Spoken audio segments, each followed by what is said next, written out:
Hi, my name is Brian Douglas, and I'm the co-owner of Pet Perils LLC and the co-inventor of what we hope will become the world's safest dog ramp. The initial inspiration for our riskless ramp came from a now dearly departed canine friend named Bubby Noel.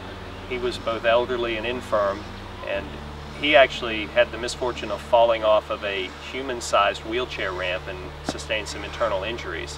And so that set us off on the journey to see if we could find the world's safest dog ramp, and sadly we discovered that there really wasn't one.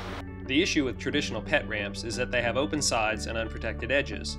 This causes trepidation in dogs and activates fear of the visual cliff.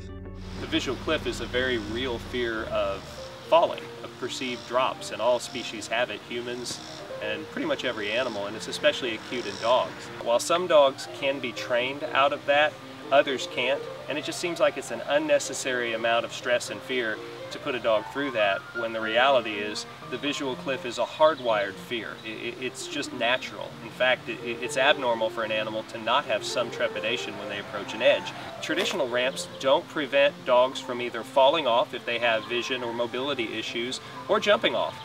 The solution is to minimize this fear of falling by adding sides to the edges of the ramp. This eliminates the visual cliff and can prevent elderly, disabled, or infirm dogs from falling off. When we implemented our CliffStop technology solution, the sides that you see on the video, 85% of those dogs that were afraid used the ramp on the first try. The sides are going to be able to be applied to pretty much any style of ramp once we work through the design questions and get our proof of concept prototype to a manufacturer-ready point.